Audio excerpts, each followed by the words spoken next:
Hey comrades, welcome back. This is Sub LBC here doing another episode of Growing for Freedom, and I know that I promised the bud comparison video and I'm going to be doing it.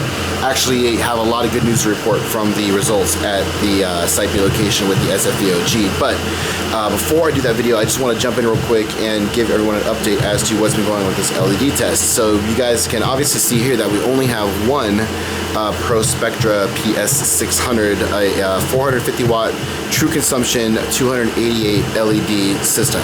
And I used to have two of these, and I had a buddy of mine who desperately needed some veg lamps for his setup, so he's running the other two. I'm just keeping the one here to run these test mother plants.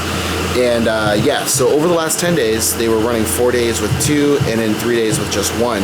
And I think that running just one is better, especially now because the SoCal temperatures have just been out of control. But I will say this, guys, these LEDs do not fuck around when it comes down to veg. These things really take off, and I gotta say that you definitely get a lot more growth out of these than you would out of an 8-volt T5 equal wattage. You know what I'm saying? Clearly a more efficient, lighting system puts out a lot better light than fluorescent.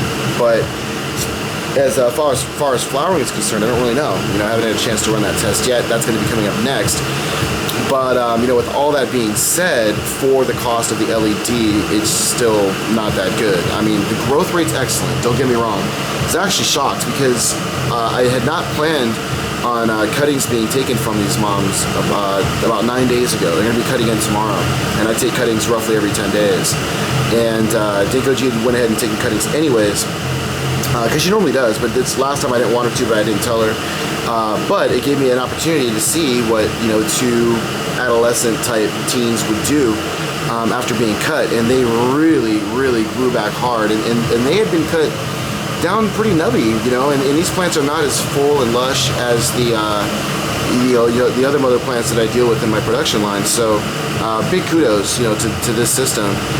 Keep in mind though, I did have two of them for a while, and that is a lot of light, but still, even with the three or four, almost 4 days of just one, there's still a lot of growth. And I just give the plants a half turn every day, just give them the water right off the mothering reservoir that we use for the production line, and it seems really hunky-dory. And again, the heat's been a lot easier to control running just one of these lamps. But with all the positives being said, I still have to run an 8-inch extractor to ventilate it properly because it does create heat.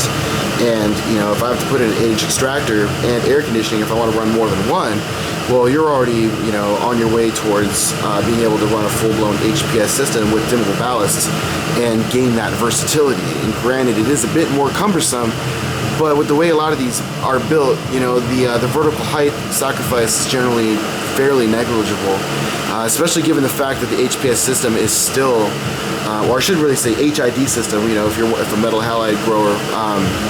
Either way, I think either one of the HID systems would still clearly outperform one of these LEDs, although the LED is quite good. Do not get me wrong, but it really just comes down to price. Even if the LED was slightly better, it still probably wouldn't be worth it to run this system because you don't have the versatility of a dimmable HID system. That's kind of a turn-off. If you're spectrum specific, you have a lot more choices. The LED is a completely fixed system. And you get a lot more output from, say, 1,000 watt, and you can build a 2,000 watt system in 8x4 for a fraction of the cost of what these LEDs cost. And the only reason why I have these LEDs is because of the fact that I got them for like less than half price, and that's the only reason. If they were anywhere near retail, they'd be upwards of $1,000, and that's what they cost. If you want to get a really good LED system, expect to pay at least $1,000, even with discounts.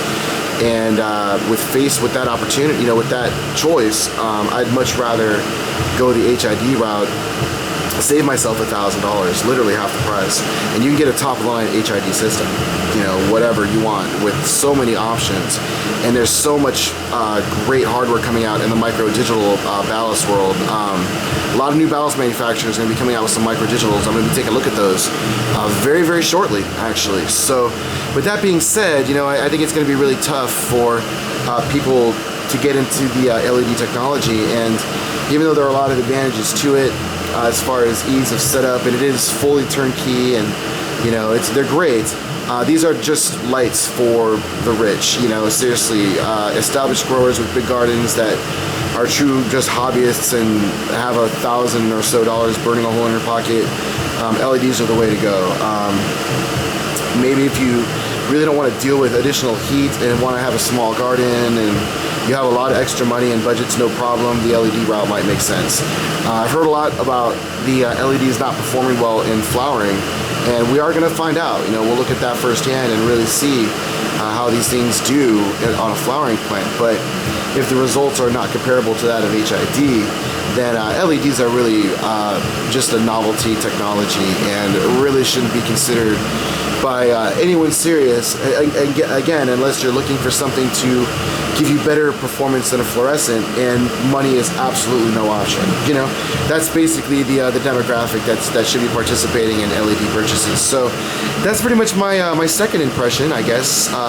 Moving forward, we are going to be doing the LED test on the probably the kryptonite. You know, I'll take a look at that, see how it does flowering, and then we'll have further evaluations on what I think about these LEDs. In the meantime, guys, chill out, be patient. We will be doing the bud comparisons for the Heavy 16 SFVOG and some of my previous SFVOG results. So stick around, guys. Thanks for watching.